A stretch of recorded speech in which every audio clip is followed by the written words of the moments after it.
내가 유년기 시절 이곳 농장에는 다양한 종류의 가축과 동물 그리고 야생동물들이 살았다. 그 중에서도 내가 가장 무서워했던 동물은 굉장히 커다란 장닭이었다. 당시 2살이었던 내 기억 속의 그 장닭은 커다란 개만큼 컸으며 내가 어딜 가든 따라다니며 괴롭혔던 빌런 중의 빌런이었다. 세월이 지나 그 당시를 돌이켜보면 내가 작았던 만큼 그 수탉은 더 크게 보였을 거라 짐작한다. 나는 운이 좋게도 어릴 적 함께했던 동물들을 지금도 여전히 키우며 이곳 농장에서 생활하고 있다. 그리고 대부분의 동물들은 어릴 때부터 내가 직접 키운 녀석들이라 그런지 남다른 애정도 있다. 그래서 대부분은 아니지만 상당수의 동물들에겐 이름까지 지어주었다. 오늘은 지난 3년 동안 가금류를 키우면서 느끼게 된 동물들의 차이점에 대해 얘기하고자 한다. 첫째, 단체의식이 강한 거위와 개인주의적인 성향의 닭, 그리고 그 중간인 오리. 산란철이 아닌 경우 농장에 있는 15마리의 거위들은 항상 함께 다니며 먹이 활동을 한다. 무리 안에는 4마리의 수컷 거위들이 있지만 가장 힘이 센 거위의 통제하에 일사불란하게 움직인다. 무리 안에는 때때로 따돌림 받는 거위가 생기기도 하지만 그럼에도 불구하고 무리에서 떨어지지 않으려고 애쓴다. 이는 거위라는 동물이 무리에서 떨어지면 극도의 불안감을 느끼는 사회적 동물이기 때문이다. 어떤 면에서 우리는 거위와 비슷한 성향을 가진 동물이지만 강력한 리더가 없어서인지 행동의 자유로움이 있다. 거위들처럼 무리를 지어 돌아다니기는 하지만 대장 오리의 통제를 전혀 받지 않기에 자유롭게 개인적인 행동을 할 수 있는 것이다. 그럼에도 불구하고 어둑한 저녁이 되면 안전한 닭장 안에서 다같이 모여 무리 생활을 하는 것이 안전하다고 판단할 만큼 영리한 면도 있다. 이에 반해 닭들의 무리 생활을 지켜보면 무늬만 단체 생활일 뿐 철저한 개인주의적인 삶을 산다. 어릴 때부터 함께 자란 거위나 오리의 경우 다 자란 후에도 가족이라는 공동체 중심으로 살아가지만 닭들은 그런 삶에 얽매이지 않는다. 농장을 순찰하다 보면 오리와 거위는 항상 무리를 지어 돌아다니지만 닭들은 늘 홀로 다니는 경우가 많다. 자유롭게 살아가는 닭들이 어떤 면에서 좋아 보이기도 하지만 그런 개인주의적인 성향 때문에 홀로 다니는 닭들은 포식자의 쉬운 먹잇감이 되는 치명적인 단점이 있다. 둘째, 사교성이 좋은 오리와 그렇지 못한 거위와 닭. 오리 무리 안에 새로운 오리가 들어오게 되면 처음엔 당연히 따돌림을 당하고 공격도 받는다. 하지만 그 공격이라는 게 심하지 않아서 생명의 위협을 느낄 정도가 아니다. 게다가 그런 따돌림과 공격도 그리 오랜 시간이 지나지 않아 서서히 약해지고 사라진다. 결국 언제 그랬냐는 듯 얼마 지나지 않아 새로운 오리는 무리의 일원이 될 만큼 오리들은 성격이 유하고 사교성이 좋다. 하지만 폭력적인 성격을 가진 거위나 서열을 중요시하는 닭들의 경우 새로운 녀석을 심하게 괴롭히거나 공격을 한다.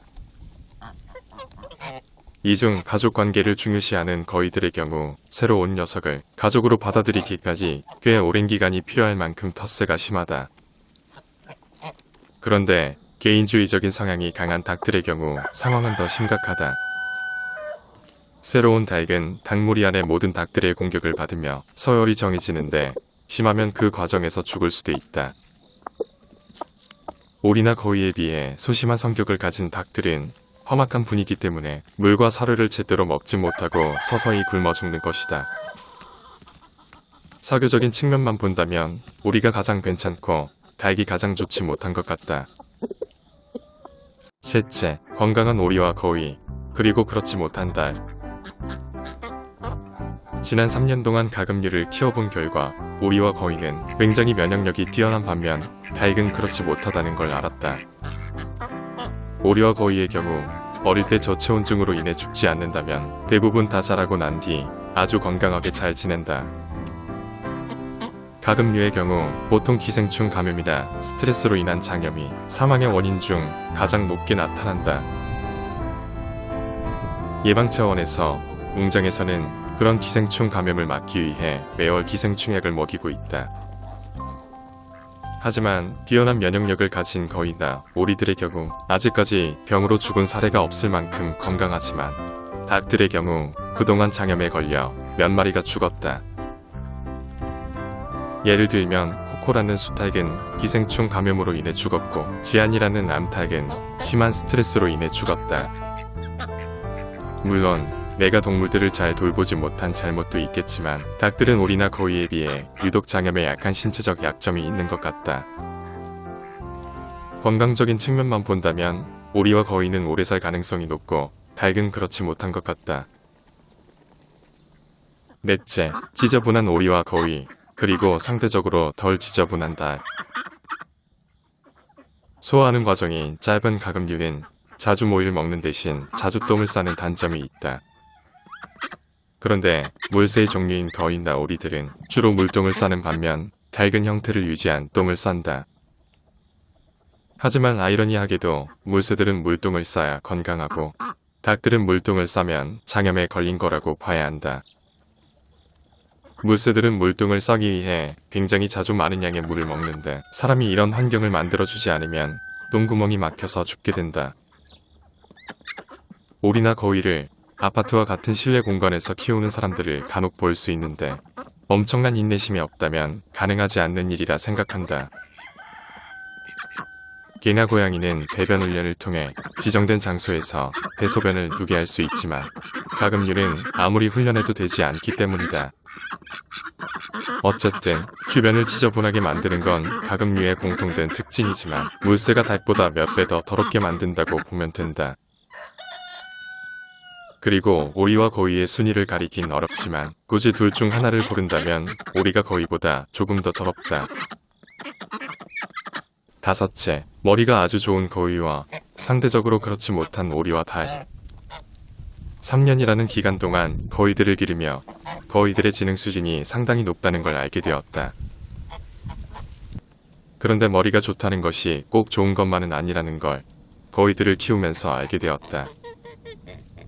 한때 나와 사이가 굉장히 좋았던 거위들은 크고 작은 사건들로 인해 지금은 거의 원수처럼 지내고 있으니 말이다. 이에 반해 닭과 오리들의 지능은 거위만큼 좋은 게 아닌 것 같다.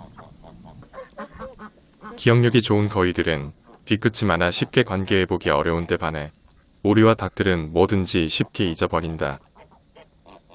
그래서 머리가 좋은 게 장점이 되기도 하지만 때론 단점이 되기도 한다.